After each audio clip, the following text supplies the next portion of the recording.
Oiê, eu sou a Ruru e no vídeo de hoje eu vou contar relatos que aconteceram enquanto as pessoas faziam a brincadeira do copo. Caso você tenha interesse de enviar algum relato sobre algo que você presenciou que te contaram, fique à vontade para mandar nesse e-mail aqui, tá? Como vocês sabem, eu não gosto de enrolar muito na introdução, então só não esquece de se inscrever aqui no canal logo do início para você não se esquecer e dar aquele joinha para me ajudar, tá bom? Bora pro vídeo?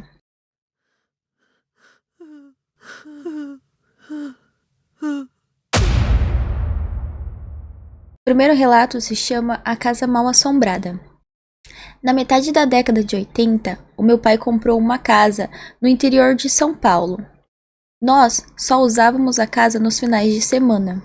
Era uma casa muito boa, com piscina e churrasqueira, e a vizinhança por lá é bem quieta e as ruas são desertas. Era um refúgio da vida urbana de São Paulo. Nós sempre íamos lá. Mas o tempo passou e a minha família começou a passar por uma pequena crise financeira. E para não ter que vender a casa, nós a alugamos. Depois de alguns anos, o meu pai deu uma volta por cima na crise que nós estávamos e então paramos de alugar a casa. Mas como fazia muito tempo que não íamos para lá, perdemos o costume e raramente íamos. E depois de algum tempo, simplesmente paramos de ir. A casa ficou quase que abandonada. Depois de quase 5 anos com a casa no esquecimento, recebemos uma ligação de um policial da região pedindo para o meu pai comparecer na delegacia local porque queriam falar com ele. O meu pai foi achando que ia ser uma coisinha sobre a casa parecer abandonada ou coisa parecida. Mas quando ele voltou, tava branco feito a parede. Ele chegou na delegacia e mandaram ele falar com um cara que já foi despejando tudo nele. O cara falou que ele era detetive e que tinha conseguido o nosso telefone com um dos vizinhos e que tinha acontecido um crime na nossa casa, coisa pesada mesmo. 4 caras raptaram uma garota de 20 anos, levaram para nossa casa pensando que ela estava abandonada e fizeram de tudo com a garota. E no final, mataram ela e enterraram no quintal. E pegaram todos os documentos, dinheiros e joias dela. E o detetive falou que esse não era o primeiro crime que acontecia lá. Falou que esses 4 caras já tinham mantido 2 caras reféns de sequestro lá dentro e matado pelo menos mais 3 integrantes de uma gangue rival e enterraram lá. Eles procuraram e acharam a alçada dos 3 caras no nosso quintal também.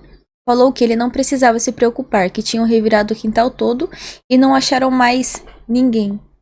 E que os 4 caras que estavam usando a nossa casa para isso tudo já tinham sido presos. O meu pai estava arrasado, tinham invadido nosso paraíso e transformado ele no inferno. Ele falou que o quintal da casa estava todo revirado, estava todo esburacado. A piscina estava completamente imunda. Um dos quartos da casa estava completamente ensanguentado e o sangue já estava todo seco. Falou que a casa estava fedendo a urina, estava toda pichada por dentro. Ele falou que a casa estava irreconhecível. A gente resolveu que ia reformar a casa e depois ia vender ela. Depois de muita dor de cabeça e muito tempo, a casa ficou como era antes. Um quintal bonito, estava toda arrumada e limpa por dentro, a piscina estava em ordem de novo, tinha voltado a ser uma casa decente de novo. Aí bateu a pena e nós decidimos que não íamos mais vender a casa. Simplesmente iríamos esquecer o que tinha acontecido lá dentro no passado e transformar aquilo lá num lugar feliz de novo. Só que a nossa vida tinha mudado muito desde a época que sempre íamos para lá nos finais de semana e realmente não dava para ir sempre para lá. Como nós estávamos com medo que usassem a nossa querida casa para algum fim deturpado de novo, estávamos pensando em alugar a casa mais uma vez. Mas agora eu já estava mais velho, já tinha o meu carro e estava para sair de casa e começar a minha vida sozinho. Então tive a brilhante ideia de, em vez de alugarmos a casa, eu iria morar nela. Os outros podiam ir lá sempre que quisessem e a casa não ficaria abandonada. No começo não foi fácil tentar convencer eles. A minha mãe estava muito apreensiva em me deixar morar sozinho lá. Foi depois de muita conversa e muita insistência que eles me deixaram morar lá. E lá fui eu, feliz da vida, para minha casa nova, morar sozinha e ser independente. Claro que eu pensava em levar o pessoal da faculdade para lá, fazer festa o tempo todo, achei que ia ser a maior farra. Mas foi exatamente o contrário. Com o tempo, eu acabei acostumando com a viagem diária para a faculdade e de lá para casa. Mas nem todos os meus amigos estavam dispostos a ir até lá. A casa era bem grande. Tinha 5 quartos, todos suítes, 3 salas, uma cozinha grande, área de serviço. Eu acabei me sentindo muito sozinho lá naquela casa enorme e ficava deprimido constantemente. Depois de um tempo assim, os meus pais deixaram eu chamar alguns amigos de faculdade para morar comigo. Claro que logo eu consegui convencer 2 amigos e uma amiga a morar lá comigo. A vida depois disso começou a virar uma festa. A gente se dava bem, respeitávamos uns aos outros e tratávamos a garota que estava morando conosco feito nossa irmã. Com o tempo vieram as festas, já que agora tinha carro suficiente para levar e trazer quem quisesse ir. Numa dessas festas, um pessoal se juntou na sala de TV e começou a contar histórias de terror. Só que era uma história mais fraquinha que a outra e não estava assustando ninguém. Até que eu resolvi abrir a minha boca. Eu contei a história dos caras que tinham pegado a menina e depois de fazer ela passar pelo inferno, mataram ela num dos quartos lá em cima. O pessoal ficou quieto porque realmente era algo pesado e realista, diferente do que estavam contando. Estava aquele silêncio todo quando alguém me perguntou se aquilo realmente era verdade, porque se fosse mentira era uma piada de muito mau gosto. Eu jurei que era verdade até que alguém gritou lá do fundo: "Vamos fazer a brincadeira do copo lá em cima nesse quarto e chamar o espírito da mulher então." Quando ele falou isso, a minha espinha gelou e todos os pelos do meu corpo ficaram em pé. Só que o pessoal começou a gritar: "Vamos lá, vamos lá." Então nós fomos. Eu peguei um copo na cozinha e subi com o pessoal que estava na sala de TV, enquanto o resto do pessoal ficou lá embaixo na festa. Só uma coisa que eu não mencionei antes. Esse quarto ficava sempre vazio, só tinha uma cama, um criado mudo e uma poltrona lá dentro, mais nada. No dia que os meus amigos vieram morar comigo, na hora de escolher os quartos, todos entraram nesse quarto, mas ninguém gostou dele. E eu também nunca gostei dele, mas eu sabia o porquê. Pelo menos eu achava que sabia, que era porque tinha sido lá que a garota tinha sido morta. Só que eles não sabiam disso até aquela noite. Nenhum de nós 4 gostava de entrar lá dentro, nem de passar pela frente dele. Dava angústia. Quando nós entramos no quarto, empurramos a cama para perto da parede e puxamos o criado mudo para o meio do quarto, colocando o copo em cima dele e colocando um monte de letras escritas em um pedaço de papel em volta e 2 pedaços maiores escritos sim e não. Nós acendemos 4 velas e demos para 4 pessoas segurarem em volta da gente para podermos ver as letras e apagarmos a luz. Nós estávamos em 9 pessoas. O cara que estava comandando o show falou que era bom só 3 pessoas colocarem o dedo em cima do copo para não dar muita interferência. Eu não entendi o que ele quis dizer, eu não brinco muito com isso. Então eu, ele e uma menina colocamos o dedo em cima do copo e fechamos os nossos olhos. E os outros 2 que sobraram ficaram de ler o que o espírito respondia. Nós 3 fechamos os olhos e tentamos nos comunicar com o espírito. Depois de alguns minutos com o copo parado, eu achei que não ia acontecer nada. Mas de repente, o copo começou a se mexer. Primeiro foi só um pouquinho para o lado. Então, eu achei que tinha sido um dos outros 2 que estavam com o dedo no copo que tinham mexido ele. Então eu perguntei quem mexeu no copo. Quando outro cara que estava com o dedo no copo fez um shh e ficou com a cara séria. Ele realmente estava levando aquilo a sério. Então eu fechei o olho de novo. O cara perguntou se tinha algum espírito presente. O copo se mexeu devagar. Um dos 2 que estavam lendo o que o espírito dizia falou: "O copo foi pro sim." O cara que estava fazendo as perguntas perguntou qual era o nome do espírito. Depois de alguns segundos, o copo começou a se mexer. Ia de um lado para o outro, para frente e para trás. O cara que estava lendo o que estava sendo soletrado falou: "Mariana. O nome do espírito é Mariana." Eu abri o olho e vi que o pessoal estava com uma cara meio assustada. Eu falei que não precisava se preocupar, que era algum dos 2 que estavam empurrando o copo, quando um dos que estavam segurando a vela falou: "Cara, eu tô olhando pra vocês 3 o tempo todo e eu não vi ninguém de olho aberto. Como é que algum de vocês ia conseguir soletrar algo direito com o olho fechado?" O cara que estava fazendo as perguntas pediu silêncio de novo e nós ficamos quietos.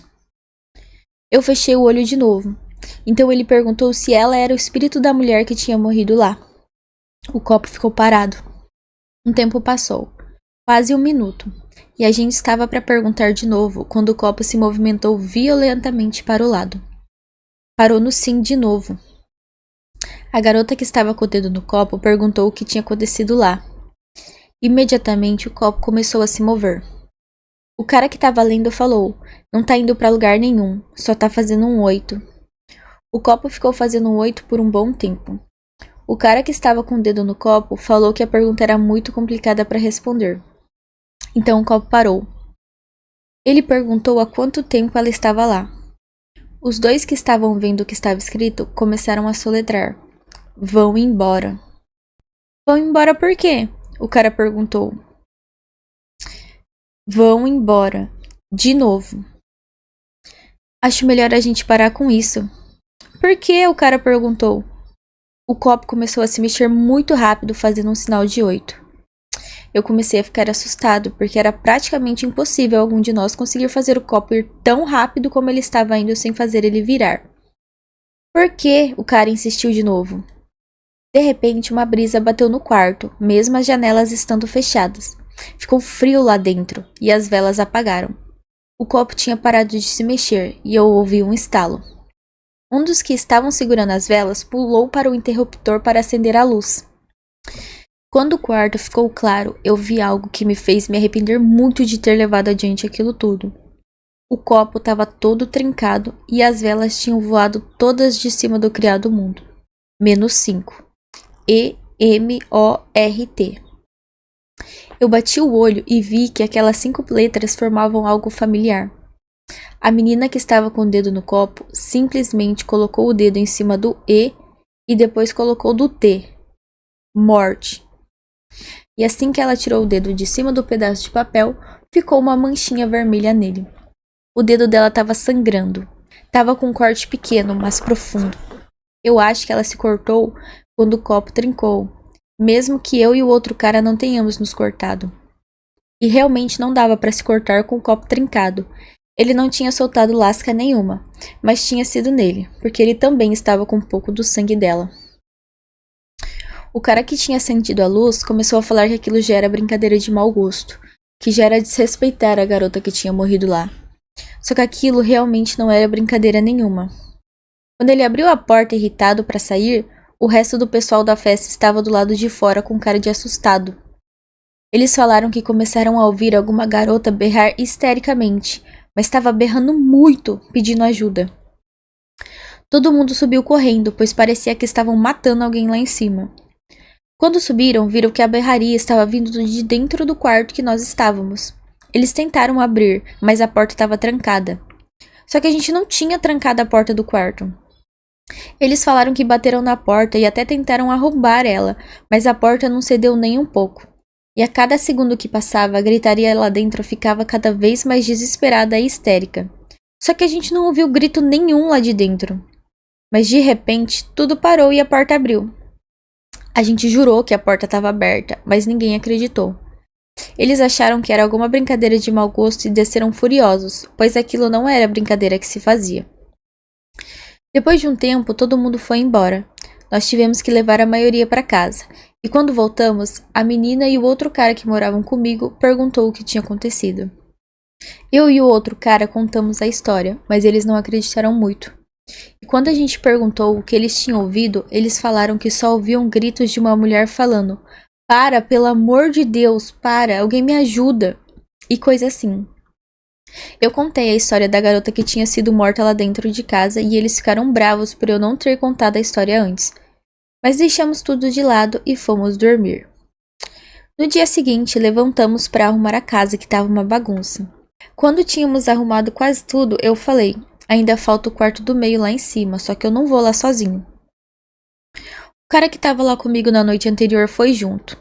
E lá estava o quarto como nós tínhamos deixado, com os 5 pedaços de papel em cima do criado mudo, o copo trincado no meio dele, as velas do lado do copo e o resto dos papéis espalhados pelo quarto. A gente pegou tudo correndo, colocou no saco de lixo e jogou fora. Depois daquele dia, coisas estranhas começaram a acontecer pela casa. Sussurros pelos cantos, portas batendo com violência mesmo sem ter corrente de ar dentro da casa, luzes que acendiam e apagavam. e às vezes uns gritos que vinham do andar de cima que rasgavam a alma. Era algo que dava um medo desgraçado. Um dia estávamos nós quatro chegando da faculdade. Estávamos no mesmo carro. E quando nós saímos do carro, eu olhei para casa e vi uma sombra na janela. Eu fiquei apavorado, mas quando os outros olharam, já não tinha mais nada na janela. Eu fiz todo mundo revirar a casa toda, mas não achamos ninguém lá dentro. Depois de algum tempo, os nossos nervos já estavam à flor da pele. Qualquer barulho a gente já pulava assustado. Não demorou muito para que os outros começassem a ir embora. Primeiro foi um dos caras. Ele deixou pago o aluguel de 2 meses, mas falou que não ficava mais lá, já que não aguentava mais acordar no meio da noite com a impressão de que tinha alguém no quarto dele. Várias vezes a gente achou ele dormindo no sofá da sala de manhã. Depois de quase um mês, foi a garota que foi embora. Ela falou que de noite escutava batidas nas paredes vindas do outro quarto. E se ficasse tudo quieto, ela podia ouvir um choro bem baixo perto da parede. Nos dias antes dela ir embora, ela já não dormia direito. Estava com umas olheiras grandes e andava de muito mau humor. Na noite que ela foi embora, aconteceu o seguinte. Ela falou que estava finalmente quase dormindo, o que estava sendo muito difícil para ela nos últimos dias, e que quando ela estava para pegar no sono mesmo, ela ouviu uma voz feminina berrando com toda a força no ouvido dela. Sai daqui, vai embora, me deixa em paz. Ela levantou da cama com um pulo, acendeu a luz, mas não tinha mais ninguém no quarto dela, só ela. Ela saiu do quarto dela chorando, falando que não aguentava mais aquilo e que ia embora. A gente conseguiu acalmar ela, mas ela simplesmente catou algumas coisas dela, foi pro carro e foi embora. Ela voltou no final de semana para pegar o resto das coisas e nunca mais pisou naquela casa de novo. Depois de uma semana, foi o outro cara que foi embora. Eu até hoje não sei o que aconteceu com ele direito. Ele sempre mencionava que o quarto dele costumava ficar frio de repente, do nada. Mas não o quarto todo, só alguns lugares, o que me fez pensar que tinha alguma corrente de ar lá dentro. Mas um dia ele estava tomando banho e depois de uns 5 minutos lá dentro, ele saiu berrando do banheiro. Peladão mesmo. Eu fui ver o que era e ele falou que não era nada. Ele me fez ir até o banheiro com ele para desligar a água, depois botou uma roupa e estava falando da gente ir embora para casa. Ele me fez ir até o banheiro com ele para desligar a água, depois botou uma roupa e estava falando da gente ir embora da casa. Eu consegui convencer ele a ficar mais um tempo para a gente resolver o que ia fazer, que estava muito tarde. Ele falou que tá bom, que ele ia ficar lá, mas que ele ia dormir comigo no quarto. Eu deixei, pois não estava a fim de passar a noite sozinho também. Ele colocou o colchão dele do lado da minha cama, então nós fomos dormir. Quando eu acordei, o colchão dele estava todo rasgado e ele não estava lá. Eu fiquei preocupado e comecei a chamar por ele. Eu comecei a procurar ele pela casa e depois de um tempo achei ele dormindo dentro do meu guarda-roupa com uma faca de cozinha na mão. Ele perguntou se era eu e só ouviu um grito desumano e a mão na perna dele começou a apertar até machucar ele. Então ele começou a esfaquear o colchão e correu para o armário e ficou lá dentro. Ele não sabe como eu não acordei com um grito, pois foi um grito bem estridente e alto. Ele pegou as coisas dele e se mandou. Eu fiquei lá sozinho por mais um tempo, mas não aguentava aquela solidão e aquela casa já estava começando a me afetar. Era normal eu ir dormir no carro porque estava com medo de ficar dentro da casa. Depois de um tempo eu resolvi ir embora da casa porque eu já estava ficando louco e paranoico. Eu estava vendo vultos no escuro em todos os cantos da casa. Ouvia sussurros de noite. No meu quarto, quando estava para dormir, ouvi os gritos vindo do quarto do meio lá de cima. A coisa estava de um jeito que ou eu saía de lá ou eu ia para um hospício.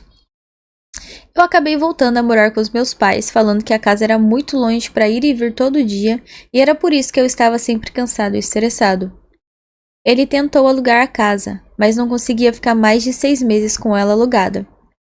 Agora ela tá lá sem uso, pois não conseguimos alugar ela e não usamos. Daqui a pouco vai estar realmente uma casa fantasma abandonada. Mas eu sei que eu não chego perto daquela casa de novo. Gente, aconteceu algo muito pesado na casa e eu não sei no que vocês acreditam, mas eu acho que é viável fazer todo tipo de coisa, sei lá, coisa pra proteção, oração, vela, sei lá, pra tentar fazer o espírito ir em paz, né? Querendo ou não, ela teve uma morte muito trágica e acredito que isso tenha feito ela ficar nesse mundo ainda. Eu não sei se vocês acreditam nisso, mas. E nunca que eu ia pisar naquela casa, assim, de morar nela se eu tivesse visto qualquer coisa que seja uma vez só, porque eu sou cagona. Mas é isso, bora pro próximo relato. O segundo relato se chama Desculpa, Jorge. Vamos voltar para 1970, onde algumas garotas do colegial, que eram minhas amigas, e a minha irmã mais nova, estávamos prontas para se divertirmos e nos assustarmos. Qualquer pessoa que já brincou de evocar espíritos sabe que crianças adoram trapacear. As minhas amigas não eram exceção. Alguém sempre empurrava o copo para o sim se a pergunta envolvia a paixão do dia dessa pessoa. Uma noite decidimos parar com as coisas infantis e decidimos fazer a coisa ficar séria. Implementar um sistema que dificultasse, se não tornasse impossível, trapacear. Nós pegamos uma cartolina e escrevemos todo o alfabeto, formando uma meia-lua de letras, e um sim e um não no meio da cartolina. Uma pessoa foi selecionada para ser o canal, ela que manipularia o copo. Ela foi muito bem vendada e colocada de frente para a cartolina com as letras de ponta cabeça, vendo da posição dela. Uma outra pessoa era a questionadora. Ficaria sentada de frente para o canal e faria as perguntas. O resto de nós seríamos as observadoras. Escreveríamos em um caderno tudo o que fosse escrito pelo copo. Ficou tudo em silêncio quando nos sentamos e apagamos a luz do quarto. Só deixamos algumas velas acesas. O único som que se ouvia era o copo sendo suavemente deslizado sob os dedos do canal. A questionadora perguntou se havia algum espírito que gostaria de fazer contato. Nada aconteceu de imediato, mas então o copo soletrou. Nada aconteceu de imediato, mas então o copo soletrou, letra por letra, o sim. O copo não foi direto para o sim que a gente tinha escrito na cartolina. Nós não falamos para o canal qual tinha sido a resposta. Ela não parecia estar tendo muitos problemas para soletrar de cabeça para baixo e vendada. Ou pelo menos era o que parecia. Será que nosso experimento tinha dado certo? Será que alguma coisa estranha estava realmente acontecendo? Depois, foi pedido que o espírito se identificasse. Na hora, foi soletrado lentamente Jorge. Jorge parecia estar tendo problemas para soletrar o que respondia. Às vezes cometia algum erro gramatical. Pelo que parecia, ele tinha sido pouco instruído. Estava ficando tudo bem estranho. As mensagens estavam ficando cada vez mais complicadas. Estavam ficando uma coisa que alguém não conseguiria soletrar vendada e de ponta cabeça. Além de alguns cochichos e do barulho do copo escorregando pela cartolina, nenhum outro som era ouvido, enquanto Jorge contava sua triste história. A sua família inteira, incluindo ele, morreram rápido de febre e de tanto vomitar. Talvez cólera? Ele falou que a casa estava ficando escura e fria, e que ele era o último membro da família ainda vivo, e que ele estava ficando muito doente. Ele falou de cortinas balançando, vento frio entrando pela janela. Eu não consigo levantar, ninguém vem me ajudar? Nesse ponto já estávamos começando a ficar bem nervosas e com medo. De repente, o copo deu um susto na galera. Nesse ponto, o canal, que estava vendada, pareceu ter perdido o controle total dele. Soletrava sem parar. Pecadores, parem com isso. Pecadores, parem com isso. Então é claro que nós paramos, depois de mandar o Jorge embora. Quando olhamos a cartolina, ela estava toda arranhada. Olhamos a beirada do copo e vimos que ele estava todo áspero, como se tivessem lixado. Algo impossível de se fazer simplesmente passando o copo em cima de uma cartolina e sem trincar ele. Nós jogamos a cartolina e o copo fora e nunca mais fizemos aquilo de novo. Desculpa, Jorge. Gente, é sério. Vamos combinar aqui? Tem que ser muito corajoso pra brincar, pra fazer essas brincadeiras, né? Ou muito imprudente, ou muito maluco. Porque, cara, tipo assim, querendo ou não, elas tiveram sorte, entre aspas, que elas não invocaram nenhum espírito maluco assim, né, que quisesse fazer mal pra elas. Porque já pensou se elas invocam um bagulho muito mais pesado do que aparentemente um espírito que morreu de doença? Cara, a probabilidade disso dar errado é muito grande. Então, não façam, cara. Não passem por esse risco. Por favor. Sério mesmo. Então é isso, gente. Esses foram os relatos de hoje. Foram só 2 relatos, porque o primeiro ele foi muito grande. Mas é isso, eu espero que vocês tenham gostado. Não se esqueçam, se quiser mandar qualquer tipo de relato, é só enviar no e-mail aqui de baixo e de me seguir nas minhas redes sociais, tá bom? Um beijo e até o próximo vídeo.